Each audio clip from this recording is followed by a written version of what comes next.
My name is Sarah Mitchell, and 3 weeks ago my world shattered in the most bizarre way imaginable. I thought I knew my husband of 12 years. David Mitchell, loving father, successful architect, the man who brought me coffee every morning and kissed my forehead before work. But on that rainy Tuesday evening, everything I believed about my life crumbled like a house of cards. It started innocently enough. David had left his phone on the kitchen counter while showering, and it kept buzzing with notifications. Normally, I wouldn't even glance at it. Trust was never an issue between us. But the frequency of the alerts was unusual, almost frantic.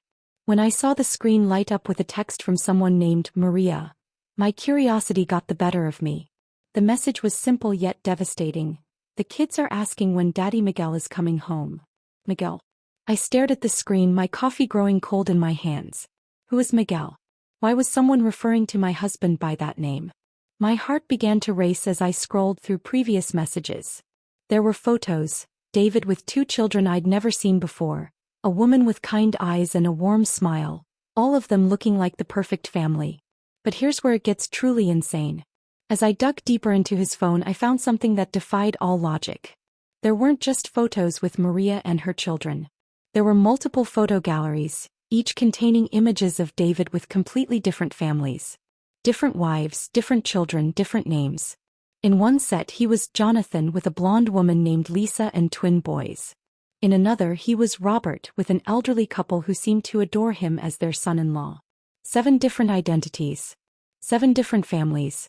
7 different lives, all lived simultaneously by the man I thought I knew completely. The man who shared my bed every night, who helped our daughter Emma with her homework, who planned our anniversary dinners down to the smallest detail. How is this even possible? How does someone maintain 7 separate identities without anyone noticing? As I stood there in our kitchen, surrounded by the remnants of what I thought was my real life, I realized I was about to embark on the most terrifying investigation of my life. The shower was still running upstairs. David, or whoever he really was, had no idea that his carefully constructed world was about to come crashing down. But before I confronted him, I needed to understand the scope of this deception. I needed to know who my husband really was, and more importantly, why he was living this impossible life. Little did I know the truth would be far more complex and dangerous than I could ever imagine. Sleep became impossible after that night. While David lay peacefully beside me, I stared at the ceiling, my mind racing with questions that seemed to have no logical answers. How long had this been going on? Were there really 7 other families out there who believed this man belonged to them? And most terrifyingly, who was I actually married to? I decided to start my investigation carefully. Over the next few days, I became a detective in my own home. I began paying attention to details I'd previously overlooked. David's business trips, that happened with unusual frequency. His habit of taking calls in the garage or basement. The way he sometimes seemed confused about conversations we'd supposedly had, or events he should have remembered. Using the information from his phone, I started tracking down these other families. It wasn't difficult. Social media made it surprisingly easy to find Maria Santos, who lived just 2 hours away in Phoenix. Her Facebook profile was public, and what I saw there made my stomach drop. Photos dating back 4 years showed her with Miguel, my David, at family barbecues, school plays, birthday parties. He looked genuinely happy, genuinely connected to these people. But here's what really shook me. In every photo he looked exactly the same as he did with our family. Same mannerisms, same smile, same loving expressions. This wasn't a man going through the motions or maintaining a facade. This was someone who seemed to genuinely care about multiple families simultaneously. I found Lisa Chin next, the blonde woman from the photos. Her Instagram revealed a similar story. Jonathan Chin had been part of her family for 6 years.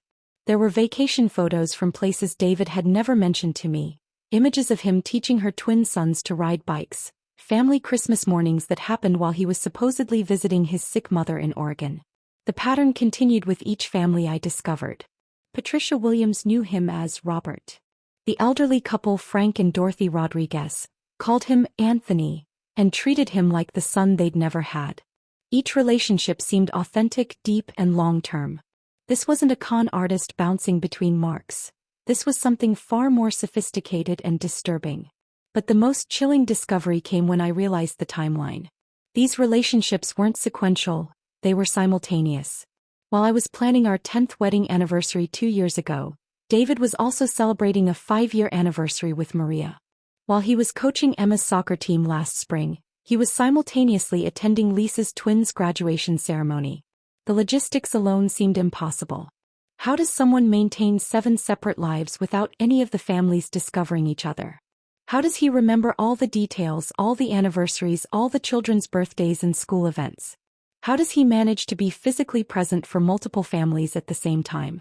That's when I started noticing something else. Something that made this mystery even more bizarre. David never seemed tired. Despite allegedly maintaining relationships with 7 different families, he was always present, always energetic, always emotionally available. It was as if he had unlimited time and energy. As I prepared to dig deeper into this impossible situation, I couldn't shake the feeling that I was missing something crucial. Something that would explain how one man could live 7 parallel lives without any of us realizing it. The answer, I suspected, would challenge everything I thought I knew about reality itself. I couldn't live with the uncertainty any longer. After a week of investigation, I had gathered enough evidence to confront David directly. I chose a Saturday morning when Emma was at her friend's sleepover. I needed privacy for what I knew would be a life-changing conversation. "David," I said, placing printouts of the photos I'd found across our kitchen table. "We need to talk." His reaction was unlike anything I'd ever seen. Most people would have shown shock, denial, or guilt when confronted with evidence of such massive deception. Instead, David looked at the photos with what I can only describe as profound sadness and resignation. He sat down slowly, picked up one of the pictures him with Maria's children at a carnival, and sighed deeply. "How long have you known?" he asked quietly. "A week." "But that's not the right question, is it, David? The right question is, who are you really?" He was silent for a long moment, studying his hands. When he finally looked up at me, his eyes held a depth of exhaustion that seemed impossible for someone who appeared so vital and energetic just moments before. "My real name is Marcus," he said. "Marcus Chin. And Sarah, what I'm about to tell you will sound completely insane, but I need you to listen to the entire explanation before you react." "I'm listening." "I'm not normal.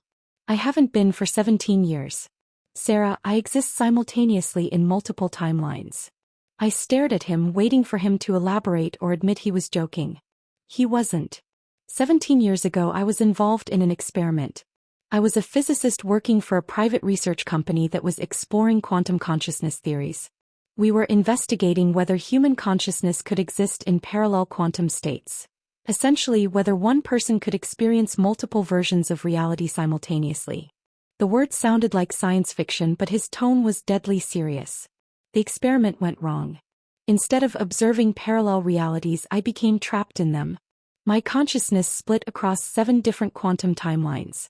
In each timeline, I'm living a complete, authentic life with a different family. I'm not pretending to love each of you, I genuinely do. Each version of me experiences real emotions, forms real connections, builds real relationships. I felt like I was listening to someone having a complete mental breakdown. "Marcus, that's not possible." "I know how it sounds. But think about it, Sarah. How else could I maintain 7 relationships without any of you discovering each other until now? How could I be present for all the important moments in each timeline? How could I remember every detail of 7 different lives?" He continued, his voice growing more desperate. "Each version of me believes their timeline is the primary one. Right now, 6 other versions of me are having similar conversations with 6 other women who've discovered the truth. We're all existing simultaneously, but we're also all completely real. This is insane, Marcus. People don't just split across timelines. The research facility is still running.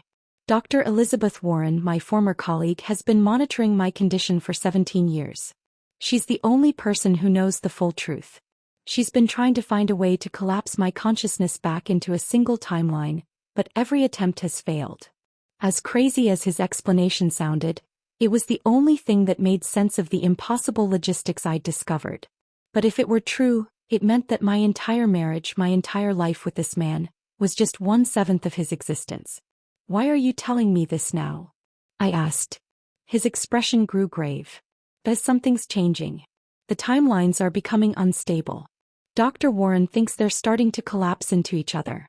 That's why you were able to access information about the other families through my phone. The barriers between timelines are breaking down. What does that mean? It means this situation is about to become much more dangerous for everyone involved. Dr. Elizabeth Warren looked exactly like I'd expected, a brilliant woman in her 60s with silver hair and eyes that had seen too much. Her laboratory, hidden in an unmarked building outside the city, felt like something out of a nightmare. Walls lined with monitors displaying incomprehensible data, machines humming with an energy that made my skin crawl. "Mrs. Mitchell," she said, greeting me with a firm handshake. "I've been expecting this call for years. Please sit down. I imagine Marcus has told you about his condition. If you can call existing in 7 timelines simultaneously a condition, then yes." Dr. Warren smiled grimly. "That's exactly what it is. Marcus was our most promising test subject. We were so close to a breakthrough in quantum consciousness research. But the energy surge during the final test, it shattered his consciousness across parallel realities in ways we never anticipated." She led me to a wall of monitors showing what looked like overlapping wave patterns. Each line represents one of Marcus's timeline existences. For 17 years these have remained stable and separate. But 3 weeks ago something changed. I stared at the monitors. The wave patterns were no longer distinct. They were beginning to merge and overlap in chaotic ways. "The barriers between timelines are collapsing," Dr. Warren explained. "Marcus's consciousness is being pulled back together but not in a controlled way. If this continues, all 7 timelines will crash into each other simultaneously." What does that mean for the families involved? In the best-case scenario, 6 of the 7 timelines will simply cease to exist. The families in those realities will never have existed in the first place. In the worst case. She paused, clearly uncomfortable. What's the worst case? All 7 timelines could collapse into a single unstable reality. 7 families' worth of memories, relationships, and emotional connections would exist simultaneously in one timeline. The psychological trauma alone could destroy Marcus's mind entirely. I felt sick. And the families? What happens to us? That's the most disturbing part. You would all retain your memories of your relationships with Marcus, but you'd also become aware of the other 6 families. Imagine suddenly knowing that your husband of 12 years also has 6 other wives, 13 other children, and has been living completely separate lives with each of them. The implications were staggering. Not just for Marcus but for everyone who loved him. 7 women who would have to confront the reality that their marriages were never exclusive. 21 children who would discover they had siblings they'd never known. Entire extended families whose relationships with Marcus would suddenly become shared experiences. Is there a way to stop it? Dr. Warren's expression grew grave. There's one theoretical solution. We could attempt to force the collapse in a controlled manner, choosing which timeline becomes the primary reality. But it would require Marcus to make an impossible choice. What kind of choice? He would have to decide which family he wants to keep, which life is worth preserving. The other 6 timelines and everyone in them would cease to exist. I stared at the monitors, watching the wave patterns grow more chaotic by the minute. Somewhere in those overlapping lines were 6 other women who loved the same man I did. Children who called him father, parents who saw him as their son. All of them real, all of them deserving of existence. How long do we have? Based on the current rate of degradation, the timelines will fully collapse within 72 hours. If Marcus doesn't make a choice by then, the decision will be made for him, randomly and catastrophically.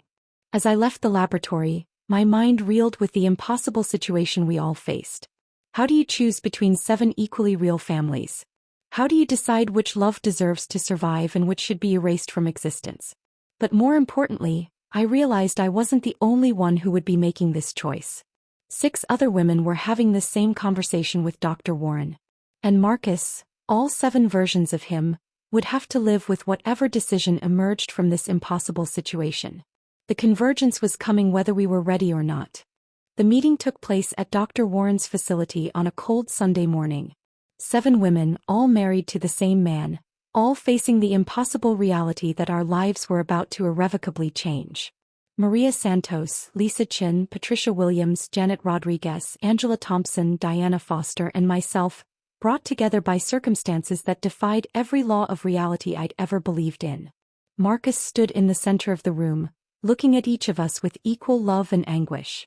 But here's what shook me to my core. He wasn't alone. There were 7 versions of him, 7 identical men who were somehow the same person, each representing his consciousness in our individual timelines. This is what the convergence looks like, Dr. Warren explained. His split consciousness is being forced back together. Within 6 hours, either one timeline will remain, or all 7 will collapse into chaos.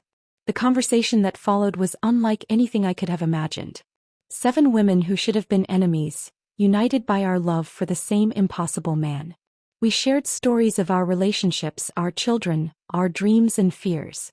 What emerged was a picture of a man who had given everything of himself to each of us, holding nothing back. But here's the twist that changed everything. Marcus didn't make the choice. We did. After hours of talking, crying, and trying to process the impossible, something remarkable happened. We realized that none of us could bear the thought of erasing the other's existence. Each family was real, each love was genuine, each life had value that couldn't be quantified or compared. What if there's another way? Maria asked suddenly. What if we don't choose? The timelines will collapse chaotically, Dr. Warren warned. Everyone could be destroyed. Or, Lisa said quietly, we could all choose to stay. That's when Diana presented the most incredible idea. What if we chose to exist together intentionally? Dr. Warren stared at us in shock. You're suggesting deliberately merging all 7 timelines? Creating a single reality where all 7 families coexist? Why not? Patricia asked. We're all real. Our children are all real. Our love for Marcus is all real. Instead of erasing 6/7 of that reality, why not embrace all of it? It was insane, unprecedented, and theoretically impossible. But as we looked around the room at each other, 7 women who had discovered we shared the deepest love of our lives, it felt like the only choice that honored everyone involved. The process was excruciating. When Dr. Warren activated the convergence protocol, reality itself seemed to bend and reshape around us. I felt my consciousness expanding, suddenly aware of memories and experiences that weren't originally mine but somehow belonged to me now. When it was over, we emerged into a world that had never existed before. A reality where Marcus had always been married to 7 women simultaneously, where our families had always known about each other, where polygamy wasn't just accepted but celebrated as a unique expression of love. Our children grew up as siblings across 7 households. Our families became an extended network of support and connection that enriched everyone's lives. Marcus, his consciousness finally whole again, was able to love each of us completely without the exhaustion of existing across multiple realities. But here's the final twist that explains everything. We discovered that we weren't the first. Dr. Warren's research had been going on for decades, creating dozens of individuals living across multiple timelines. The reason polygamous families suddenly seemed normal in our new reality was because we had joined a world where consciousness expansion and multiple timeline relationships were actually common. Marcus wasn't an anomaly, he was part of a new evolution of human consciousness. And we 7 women weren't victims of a bizarre situation. We were pioneers of a new kind of love and family that was emerging across the world. The borrowed husband was never borrowed at all. He was exactly where he belonged with exactly the people who were meant to love him. All of us. Together. Forever. In this new reality, the question wasn't why he shared the same identity with 7 different families. The question was why we had ever thought love had to be limited to just one.